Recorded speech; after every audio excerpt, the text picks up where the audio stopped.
page.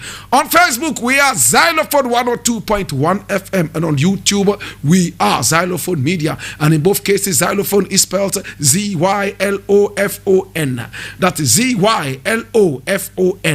Xylophone. Let's go into action. My brother, my sister, I'm taking this from my Joy Online, and this one was published just today, the 29th day of November 2021. And it says, reform of legal education system necessary to accommodate current realities. And this is the president speaking, Nana Akufo-Addo. Reform of legal education system necessary to accommodate current realities. I read. President Nana Akufo-Addo says reform of the system under which legal education currently operates in Ghana is necessary to accommodate current realities, adding that the new system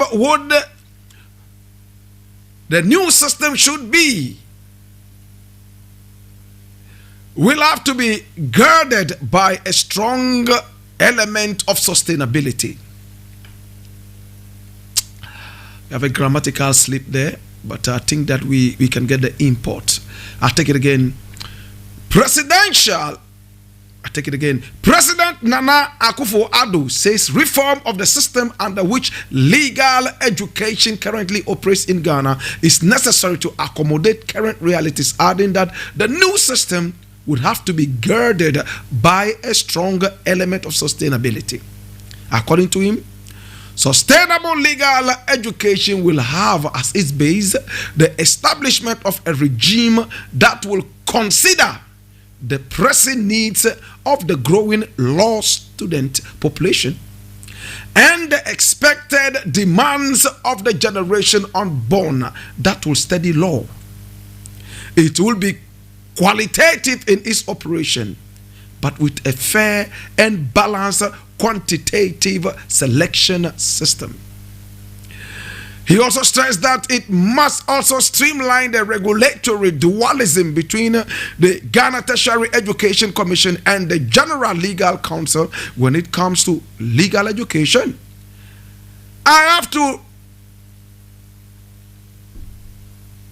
restate my conviction that the General Legal, I have to restate, that's what it is here. I have to restate my conviction that the General Legal Council must have the final say. Well, my brother, my sister, I believe that you would be able to understand what the president is saying.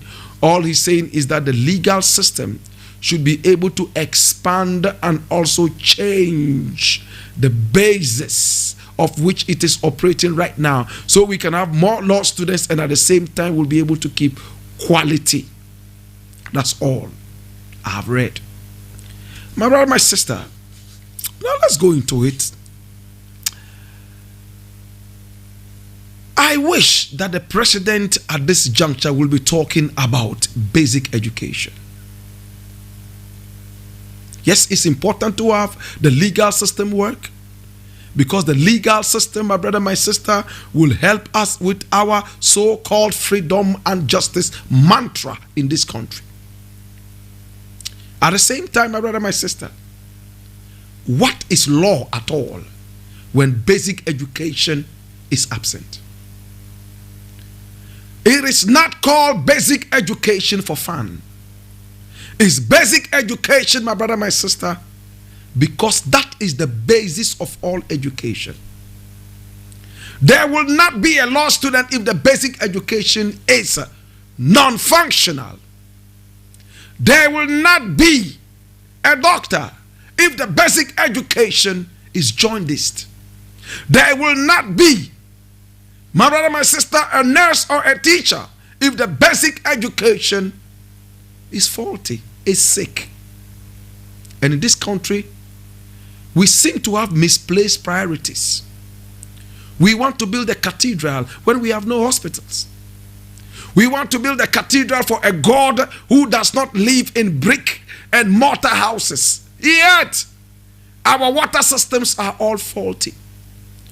We get water once every month. Some people don't even get water at all. Some people share water with animals. Yet we want to build a cathedral for a God who says he does not live in brick and mortar houses. The president should be talking about basic education. Now we have the so-called free education, which is a clump up of quantity and not quality. We see a lot of students go to school in batches. They have the tier system. Tier 1, tier 2, tier 3, tier 4. My brother, my sister, they have a double streaming system where some people go to school at this time and then they break and go home and sleep, and the next batch can go to school. My brother, my sister, in the 21st century, education should be open to everybody and people should be comfortable to go to school. Students should only break when it is time for vacation. Students should not be forced to go home and sleep, all because we do not have facilities. Is it not a disgrace to run a shift system all because we have no facilities? Why can't we get the facilities? Yet we are building a cathedral for a God who does not live in mortar and brick houses. Our water systems are faulty, and we are here, my brother, my sister, talking about a cathedral. A president is flying left, right, and center in borrowed glory, flying first class, my brother, my sister, hiring jet planes, private jet planes, flying left, right, and center, my brother, my sister, at the taxpayers' chagrin. We don't have a problem with that. All president is talking about is education for the lawyers. What happened to basic education? That is so sick.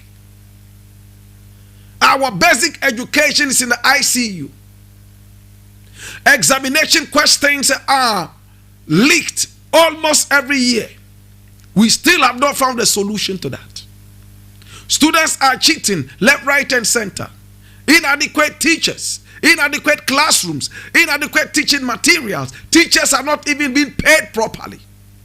This should be our concern. My brother, if the foundation is weak, the roof can go to hell. You want to hear it again? If the foundation is weak, the roof can go to hell. Mr. President recently was talking about President Mahama. How he knows how to build a house from the roof. And this, he was talking in relation to the Commander Sugar Factory. That the president built a sugar factory without thinking about how to get raw materials. It's only, an insane person who would do that, and I agree. But Mahama came out to tell us that he had a way of getting the raw materials. Now, what is the blueprint for getting the raw materials? Did they share the blueprint? Or once they are out of power, whoever comes in does not deserve to know the blueprint that brings in the raw materials? Putting that aside, my brother, my sister, if the president in power can blame Mahama for building a house starting from the roof, then to go and be talking about the law students and how they can get into the law school when basic education is so jaundiced, my brother, my sister, is building the house starting from the roof. When the foundation is weak, the roof can go to hell. My brother, my sister, today we have so many things to talk about. I'm not going to waste time on this. The next thing I want to look at, my brother, my sister, is the fact that the budget has been rejected. Majority in parliament claims that it's not over until it's over. They're going to debate it and waste people's time on a useless budget that makes no sense. My brother, my sister, why did the majority decide to walk out of parliament when they could have all sat down to debate this very important issue, only to go and sleep and drink apeteshi and come back and fight it another day. Whose time are they wasting? There's electricity in the Parliament House. MPs and the rest of them are getting free facilities left, right, and center. And issues that could have been discussed one time, you get angry and walk out of Parliament, go and drink apeteshi, and then come back. Some of you are getting free fuel. Some of you are not paying for electricity. Some of you are not even paying for water. And it is so because to whom much is given, much is required. But in our setting, it looks like people do not respect this mantra. People do not respect this anymore. My brother, my sister, let's get deeper into this discussion. Why did the majority walk out? They blamed the Speaker of Parliament for being biased. How was the Speaker of Parliament biased? Parliament in the past was nothing but a rubber stamp for the executive. Anything that the executive said, my brother, my sister, was manipulative of the judiciary and Parliament. What is Blakk Rasta saying? Wherever the president and his corrupt ilk decided in the past, all Parliament needed to do was to serve as a conduit pipe without any hindrance, through which the corrupt nature of the executive would have a free flow all the way into the judiciary and out into the people. It doesn't matter if it is acidic onto the heads of the populace. This is deep for some people. Whatever Mr. President and his corrupt ilk said, Parliament only served as a rubber stamp, no teeth to bite. And boom, things went around. Backbean has been able to come in there by the kind courtesy of democracy, where we have an opposition person as the Speaker of Parliament. So now, we will be able to vet things properly. Now, the opposition started off by behaving so morosedly. What is Blakk Rasta saying? Hear me now. Now, when the opposition got to the Parliament House, so many people were so disappointed, even party members. Some people like Ablakwa, at the end of the day, even walked out of key positions in Parliament. And I dare say that they walked out of it in disappointment. Because opposition that was supposed to grow sharp teeth and bite deep became toothless. We had instances of MPs who took bribe in order to vote so sheepishly. My brother, my sister, as we speak right now, Parliament is beginning to have a certain kind of luster, a certain kind of shine, a certain kind of respect through the man Backbean. I'm going to get to Backbean properly in a little bit. So because of that, executive is not having its way anymore. Executive is now trying to come to terms with this reality. And the dirty game in Parliament starts. People get angry and they walk out of it, only to try and return another day to fight the same battle that they could have fought on that day. Now, what is the minority demanding so that the budget can be passed? Remember, Parliament is a conglomeration of people who are supposed to represent the masses. What is Blakk Rasta saying? 30 million people and over cannot all go and sit down in Parliament and be talking about their needs and their wants. They would have to choose representatives, and these representatives are the MPs.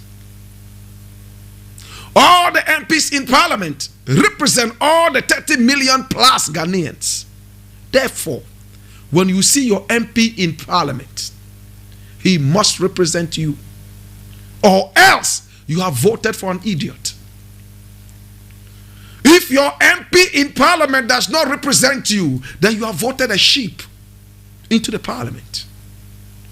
If your MP does not represent you, it means that, my brother, my sister, you have lost.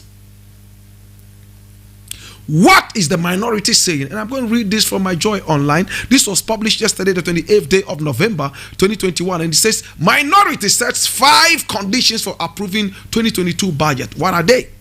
The minority in parliament has outlined 5 conditions under which it will approve the 2022 budget presented to parliament by the finance minister on Wednesday, November 17, 2021. In a statement issued on Sunday, the minority stressed that until government includes reviews and withdraw certain policies and initiatives in the 2022 budget, it will not approve the financial estimates. The minority wants government to withdraw the Ejapa deal, that's 1, and suspend the proposed 1.75 e-levy, that's number 2. The minority has also advocated for a proper reconstruction of paragraph 829 of the Aka Energy deal relating to GNPC's acquisition of a stake from Aka Energy and AGM Petroleum, number 3. Number 4, in addition to this, the minority wants government to review the benchmark value for imports as well as provide for the Keta tidal wave disaster. Hallelujah.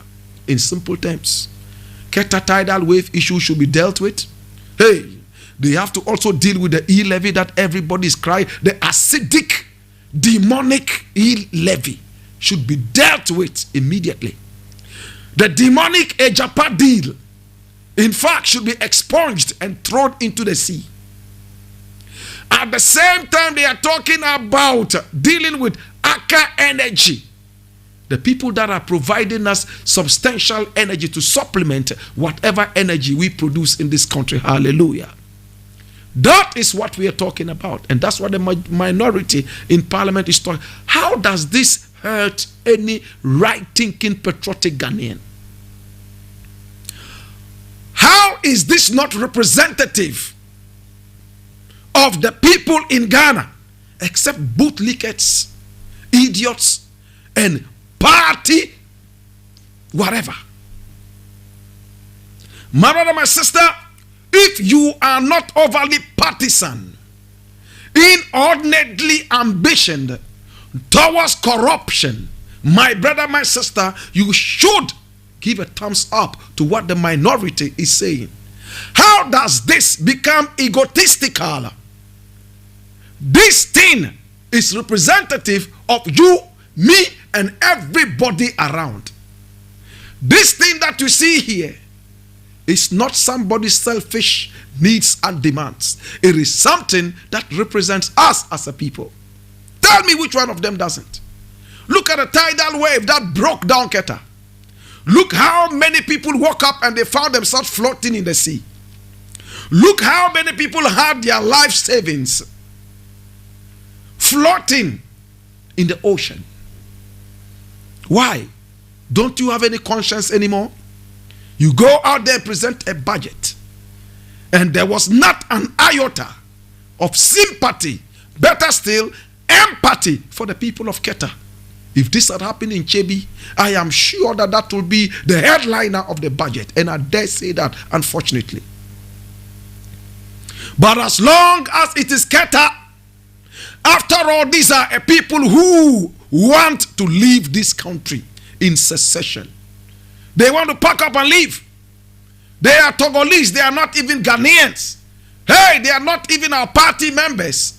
They belong to the opposition. So whatever they say and whatever they do, we don't give 2 rat backsides about that. My brother, my sister. Yes, we don't care. All we care about would be the people who vote for us, the people who belong to our ethnicity, the people we speak the same language with, the people we go to the same church with. But those other people who do not see eye to eye with us, we will pluck their eyes, as if to say, an eye for an eye and a tooth for a tooth. Hallelujah. My brother, my sister, come, let us talk about this country. Come, let us talk about our motherland. Come, let us talk about the next generation. What is the opposition saying that does not make sense? I hear Gabi say, oh, okay, so the work of the opposition, after all, is to oppose. Yes, is to oppose foolishness. But when you live in a country where opposition becomes nothing but an element to oppose almost everything, that is when opposition becomes nothing but idiotic. Do you get it? In the developed countries, opposition would be a double defender of the people. Opposition will stand with the people because the people are smart enough to get to know that these are the people who support us and these are the people who do not support us. But in our country where basic education has been toyed with, in a country where basic education is nothing but a certain mat that is floating on the tidal wave in Qatar, a useless piece of rag, my brother, my sister, then it means that we have no future. A people without a foundation is futureless. If they say education is the key and the foundation of our education, my brother, my sister, is so carbonic, like carbonic acid, my brother, my sister, then you should know that you have no future. What else can I say? What else can I say?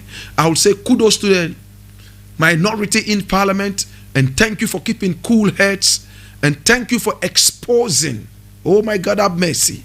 Thank you for exposing the majority. In our country, majority is a rubber stamp of the executive, true or false. Whatever the executive says, majority takes it. It's once in a while you would find one member of the parliament that will stand against his own party. We all saw the drama that happened, that the NPP, the government in power, decided to sack, better still, excommunicate a member of his party because the member went to stand as an independent candidate after he felt that the party had cheated him. The president, holier than thou, the president who never lies, the president who is too old to lie, my brother, my sister, sacked him from the party, quoting the constitution of the party. And after he left, he contested the election and won against their favorite candidates. They went with their tails between their legs, begging this guy, asking him to come, and he also called his shots. He told them, if I will be back into this party, this is what I want. I want to be deputy speaker. I want to be this, I want to be that. And they had to kowtow to everything that he said. So politicians, my brother, might have no virtues. Politicians, my brother, my sister, are so low. They would descend as low as possible so that they can eat garbage. I leave it here. My brother, my sister, many more things we have here that we need to look at. And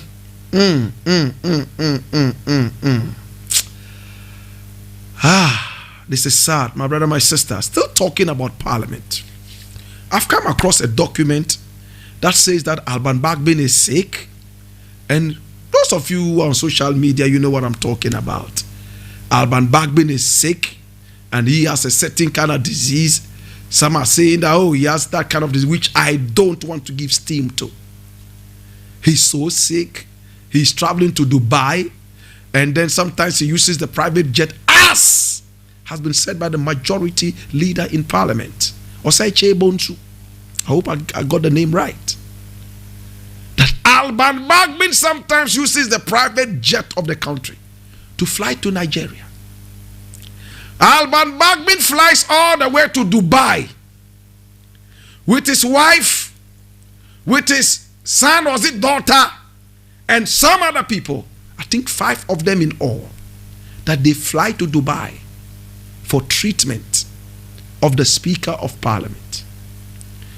And I read some other communique that sought to say that he's been checked into a certain hotel, very expensive hotel.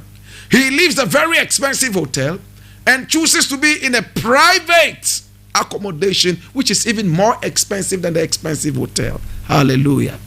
So what are they seeking to achieve? They are saying Alban Bagbin should also be able to come out and tell us how much is spent on his health. How much, my brother, my sister, he spends flying around to Dubai and some other places to take care of his health, and how much is spent on his family that is moving around with him, as opposed to the president flying around in private jets, and how much he spends. You see how dirty politics is. Very dirty. Now, number one, let me tackle it like this. I am so ashamed that our leaders will fly out of this country night and day to go for treatment. The taxpayer is suffering. When Alban Bagbin flies out of this country, the money is not coming from the Bagbin family. It is coming from the taxpayer. I would ask a big question. What kind of sickness is it that is so bad that Ghanaian doctors cannot treat? My brother, my sister, if I was the president of this country, no public servant, no politician, be you an MP or a minister of state, wherever you are, nobody will be flown out of this country for treatment. When we all get into politics and we are supposed to be making the laws, we are supposed to be using the taxpayers' money to decide what is built and what is not built, then we should be the first people to suffer for our carelessness. My brother, my sister, if all politicians were supposed to stay in this country, if they are sick, they are supposed to use the hospitals in this country, you know what that is going to mean? Simple. They would make sure that the best of facilities are in all the hospitals. If all politicians and their children are supposed to stay back in this country and school in this country, they would make sure that our schools have the best facilities, true or false. But as long as we don't have this happening, their children would go to school outside this country. Their children, my brother, my sister, will go to school outside this country. They will go for hospital checkups outside this country. And the taxpayer will continue to bleed hemorrhage until he dies. What point is Blakk Rasta making? Very simple. So I am against Alban Bagbin traveling out of the country, but I should be quick to add that it is not a crime according to the laws that they have built for themselves in Parliament and some other institutions. There are a lot of institutions in Ghana where if one man is sick, even if he goes to take care of his own treatment, he brings the receipts back to the company to pay or to refund the money, true or false. My brother, my sister, why is Alban Bagbin singled out? Why is Alban Bagbin singled out when a lot of MPs and ministers fly out of this country at the taxpayers' money to take care of their health? That's the question. Recently, Oseche Bonsu, I'm sure I got it right, majority leader in Parliament, flew to India. And when he went to India, it was supposed to be an official duty. He went and came back. But if today he falls ill and he's supposed to go to Spain or he's supposed to go to Dubai, he goes with his wife. He goes with this person. He goes with that person. And the taxpayer continues to suffer. The point Blakk Rasta is making is that it is not Bagbin alone. And the sad thing here is, even former speakers of parliament are still being taken care of by the taxpayer, their health. Did you know that? Former speakers of parliament, old as they might be, look how old the last one was. Couldn't even walk out by himself, out of his own car. People had to support him. And he still wanted to continue to be Speaker of Parliament. A rubber stamp Speaker of Parliament. My brother, my sister, wherever he is, he's still being taken care of by the state in terms of his health. What are the laws? If today he falls sick and they have to fly him all the way to Afghanistan, they will, and the taxpayer would pay. But if I fall ill, I will die in Nima. If you fall ill, you will die in Ashaiman. Who knows you? Who is going to fly you to even Togo for an injection? Who is even going to put you in a car and drive you all the way to Kolebu? You will die in your bunker. Yet the people who claim they are serving you, they are those who fly from India to Spain, from Spain to Dubai with their families to take care of them. Lord God have mercy. Now, my sister, when will that law come to being? When will that law come into being, my brother? We want to see that law that will bar all these people, politicians, from flying out. So there's a smear campaign around Alban Bagbin to make him look like he's been insensitive, all because he has refused to be a rubber stamp for the executive. My brother, my sister, can we have the names of the other MPs who are flying out of this country night and day? What is good for the goose must be good for the gander, and what is terribly bad for the taxpayer should be stopped by all these people. Like Blakk Rasta said, it's about time. All these guys stopped flying out of the country for what? Treatment. And shame on you guys, from Bagbin to all these guys who fly out of the country to go for treatment. Shame on you. Shame on all the MPs who fly out of this country. That is why your liver sickness would never stop. That is why your cancers will never stop. That is why your HIV will never stop. That is why I am telling you, your stroke will never end. Because you are better than all the people that you claim to be saving. You alone can be flown to Dubai. You alone can be flown to America with your liver cirrhosis and liver cancers, with all your strokes and all your other diseases. But the people you claim to save, they die in Nima. They die right there in Ashaima. They die in Tudu. They die in Sukura. They die in Lagos town night and day. They die in Newtown. Yet their taxes will be what will fly you to seek treatment. Let your conscience judge you. I'll leave it here. My brother, my sister, I'm going to deal with the next thing as quickly as I can. And it is very important. And I'm taking this from City Newsroom. And City Newsroom says, well, this one was published on the 24th of November, 2021, 24th November. It says, 2022 budget response to call for jobs. And this is Information Minister Opon Kroma. He's been quiet for some time now, right? Well, he says, 2022 budget responds to the call for jobs. And I can see this guy sitting at Joy fighting this 2022 budget. But now that is out of Joy and sitting somewhere else where his mouth is so close to the food, this is the best budget. That's what I see. Let me read. Minister of Information Upon Nkrumah says the 2022 budget statement and economic policy respond to concerns about youth unemployment in the country.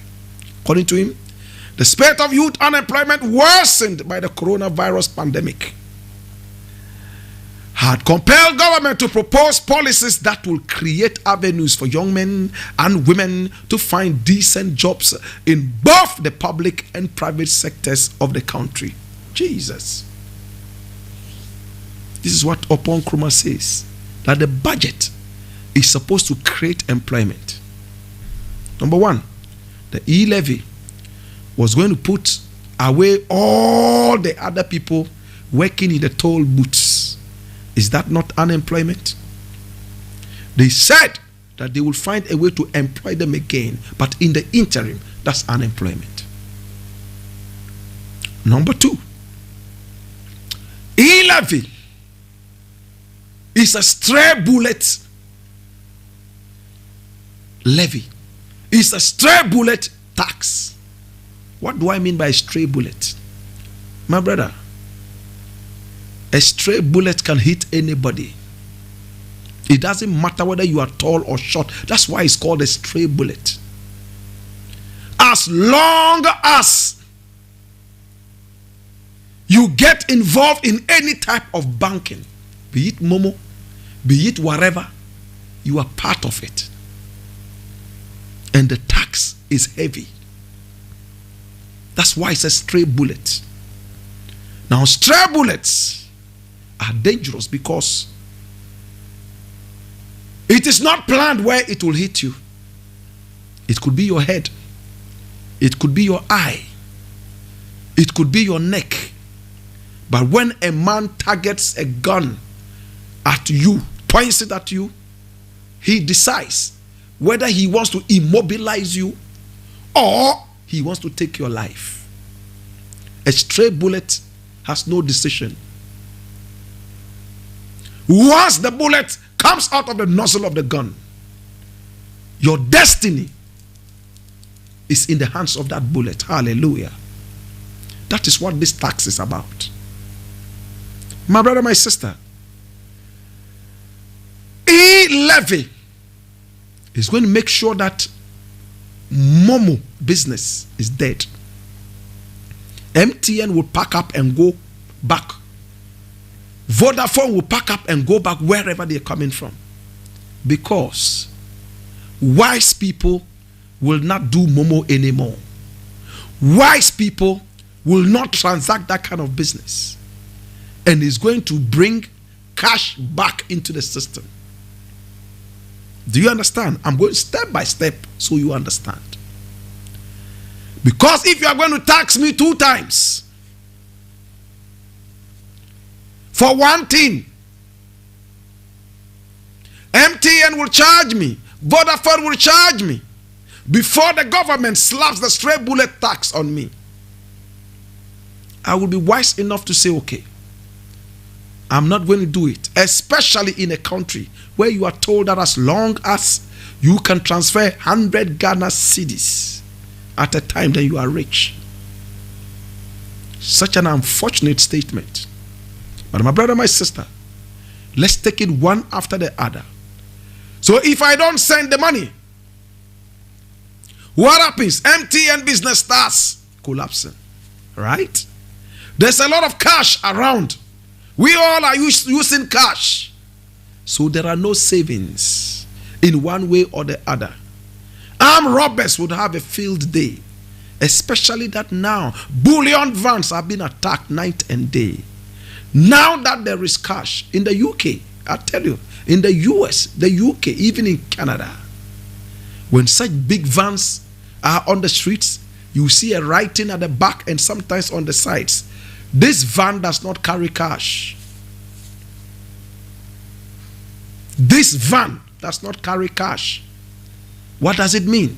It means that if you attack it, you might get air, you might get some ties to remove, but you certainly would not get cash. Cash attracts crime. the crime rate in the country will more than quadruple. We are going to return to the days when banking was not respected at all, when bankers were running after us and begging us to at least come and put 1 Ghana cedi there in that institution. We will go back to those days. We will go back to the days when our monies were kept under pillows. We would go back to the days when money would be kept under our beds. We will return to the days when my grandmother used to tie her money at the edge of a cloth and tie it tight. We will return to the days when women would put money in their bra in there. My grandmother used to do that as well. She would call me, Ahmed. I come. Then remove. Go and buy Kosi. We will return to the days when farmers would dig holes and put money in there.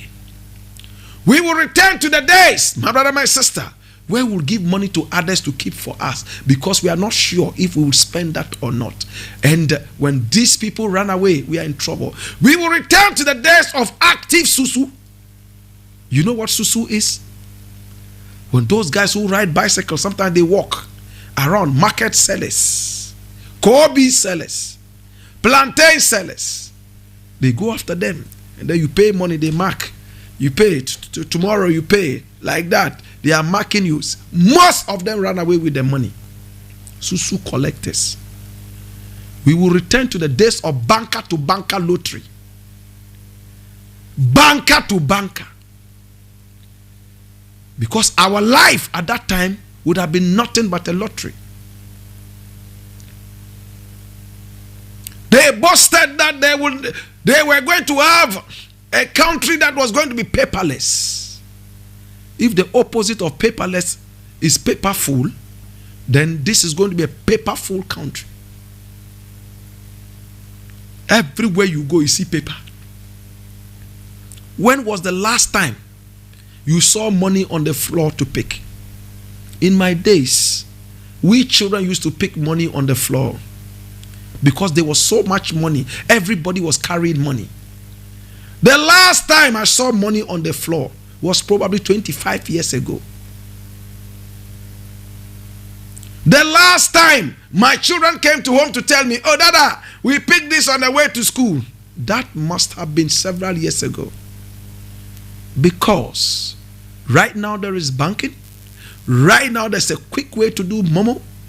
There's a quick way to do other things with your money, without necessarily carrying this on you. In fact, like a soothsayer, these guys are going to bring back the bad old days when modernity is visiting everybody in their country. We are in a hurry to return us to the Stone Age because of our greed. Upon Nkrumah says, this is going to bring jobs. How? Businesses are going to collapse. Fluidity is going to be cut short. You know what fluidity is? Money, in terms of how money moves around, is going to be cut short. Right now, money that I could have sent via Momo or wire to my grandmother in Pesingpe. No, I'll look for a driver that I know. I will do. When I go to Pesingpe, next month around the beginning or the middle or the end. Okay, take this money. When you go, give it to my grandmother. Sometimes, sad as it may be, before the money reaches grandma for her medicine, she's dead. What is productive about this? How is this going to create jobs? Apart from your egotistical nature of grabbing the money and making your oversized suit wearing pot-bellied president fly around in private jets. Apart from trying to satisfy your deep abyss of corruption. What else? People are so fed up with you. If I had a way, if there was a button for me to press so that this president will permanently leave this space, I will press it 20 times. I leave it. Now the next thing I'm going to look at, my brother, my sister, time is running out. It's another thing which is quite interesting. And I'm reading this from Ghana Web. And this one was published today, the 29th day of November, 2021, Monday. It says, question filed over Bakbin's travel expenses. Majority leader discloses. And I tackled this earlier. The majority leader here says that Bakbin has used the private jet to fly out of the country to Nigeria. And that Bakbin has flown all the way to Dubai to treat himself. Alongside his family, they went there as carers and some other people. Meanwhile, the man who is talking himself flies out of the country to take care of his health on the taxpayer's ticket. That every member of the parliament also benefits from this thing that Bakbin is benefiting from. Is it because he's from the north? Or is it because you guys think that is inferior? Or is it because he has refused to be a pendulum in your hand so you can swing left, right, and center? My brother, my sister, if the law courts are saying that this is the second most important person in the country, or better still, the second ranked person in the country, aside the president, this is the next VVIP that we have in the country. He even said he was the third, but the court said he's number 2. And you guys, including the finance minister, can fly out of the country, come and tell us, oh, I used my own money.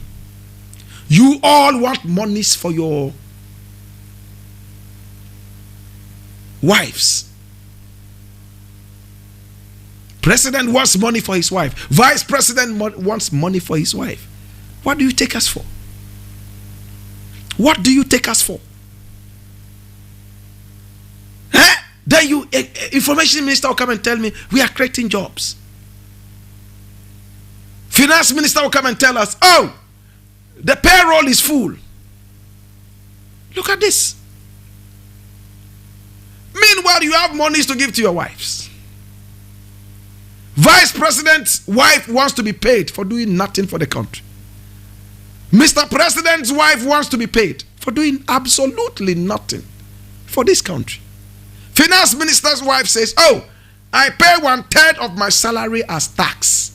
So it is okay if the country would develop via the e-tax.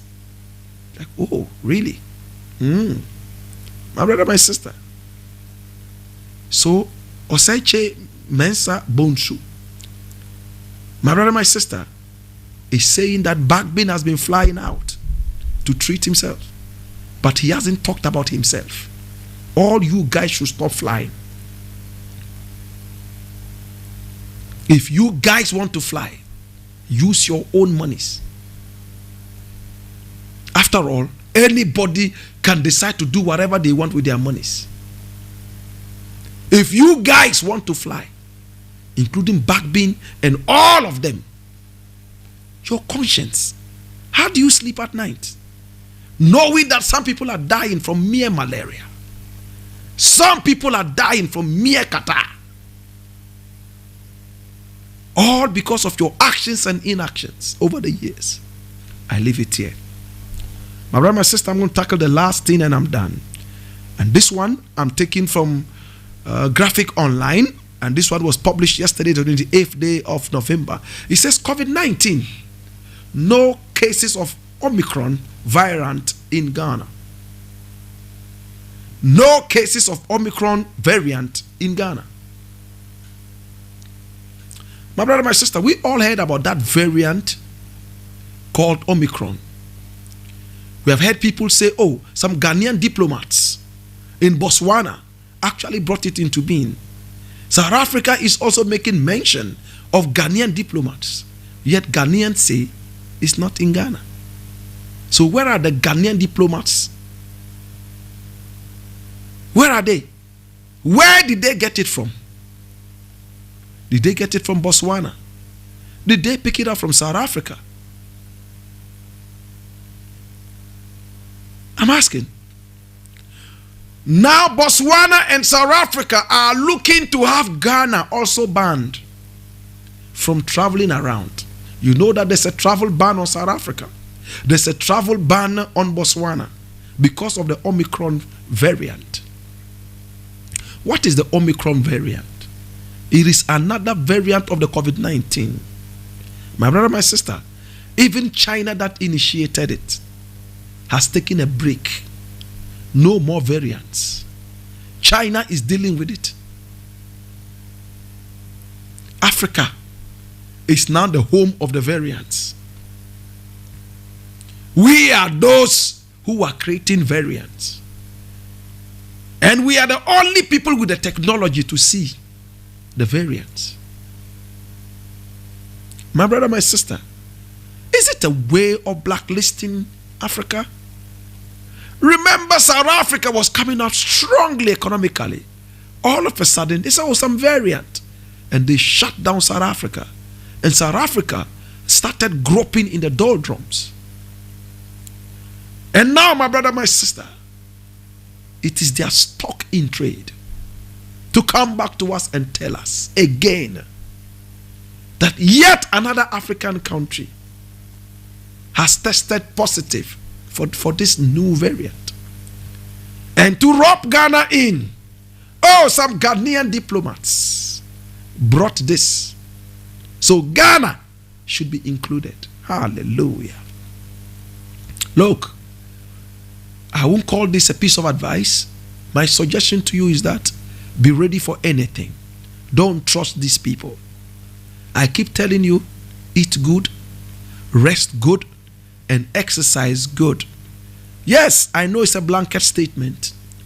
I know in some areas it's so difficult for you to even eat gari. How do you eat good then? How do you exercise on a hungry belly? I feel your pain. I wish I had a magic wand to just wave like the rod of Moses so that manna would fall from heaven. Chicken will fly all over into your face and your food. That water will gush out of the rock. So you would have clean spring water to drink. In fact, spring water from the igneous rocks. In fact, better still, as a geographer, you would have artesian spring waters.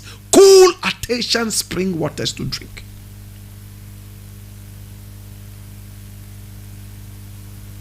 I know how hard it is.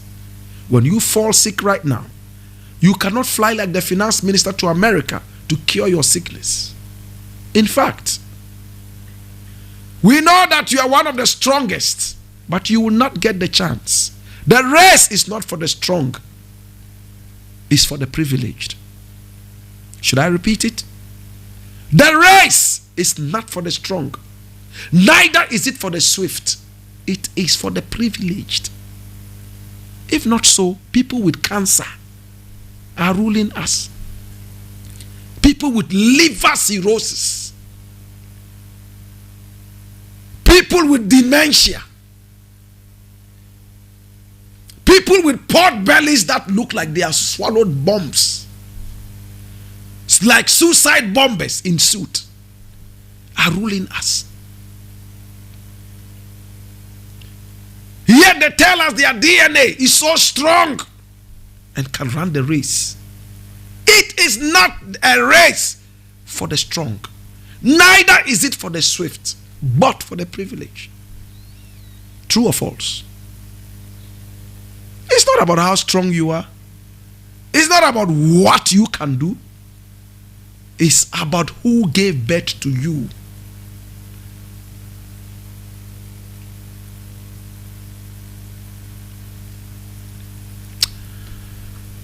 I pray that you will be able to find good food. I pray that you would be able to get a privilege that will open before you, that you would also remember where you are coming from and open privileges for other people to come in. Through one person, another person can be privileged. The multitude can be privileged. It is a family of bourgeoisies, not for just any reason, but because they open doors for each other. Poor people don't seem to do that, and poor people should start doing that. My name is Blakk Rasta. It's been the Black Pot, aka Kukushu. Up, ye mighty race. Stand and take your right.